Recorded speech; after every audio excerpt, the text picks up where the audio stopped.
Hi, this is the presentation for the final grade for Cloud Computing for Enterprises for the course. My name is Edwin Ochoa.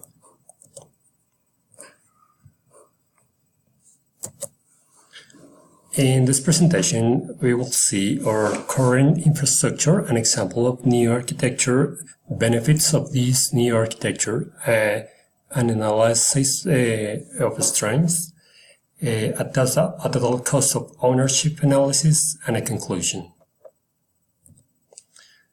Our current architecture includes on-premises hardware and our data center facilities, which includes 20 DB servers, some you're running your Oracle and some running MySQL databases, and 200 servers running Linux. There are also object storage, network attached storage, and storage area network storage. This is a picture of our current infrastructure. We're proposing a new architecture based on cloud services. In this example is based on Amazon Web Services. This new architecture includes some services for DNS and load balancing, which is Route 53 and load balancers. Some virtual servers, which are currently managed by a service called Elastic Beanstalk, which allows to expand our current infrastructure or infrastructure in cloud. There are also snapshots for disk and S3 storage for object storage and Glacier for infrequent access storage. There are also a connection with a VPN to our current building here on premises. We are also proposing an RDS database that is a fully managed database services, including MySQL, Aurora, or Oracle databases.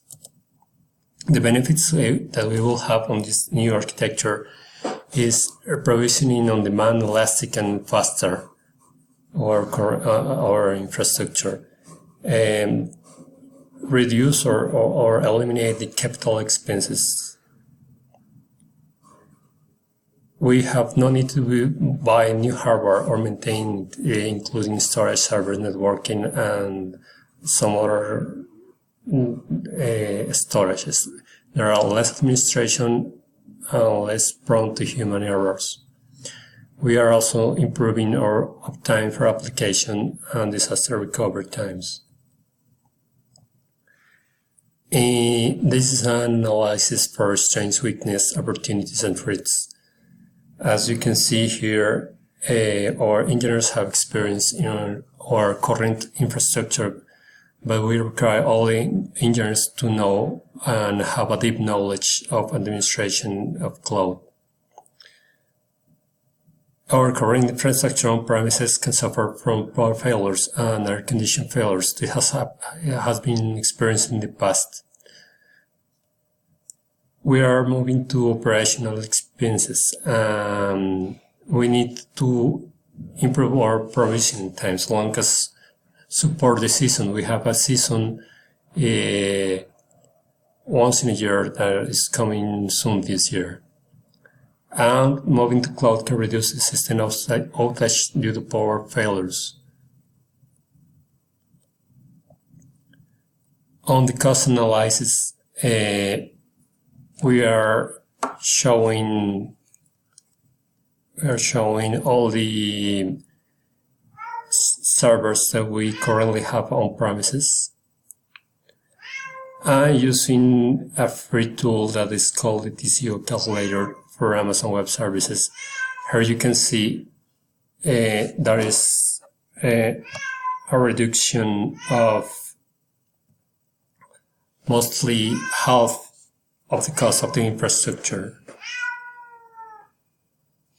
As a conclusion, I recommend reduce all your expenses by provisioning our infrastructure on cloud. Also improve our uptime and provisioning time. Also, our engineers need to be trained in our cloud administration on Amazon Web Services and know the new services that Amazon is launching. We are also recommending that provisioning in cloud can improve our time to market and for sure improve our earnings in this new year. For that reason, I recommend to move to the cloud as soon as possible. Thank you very much.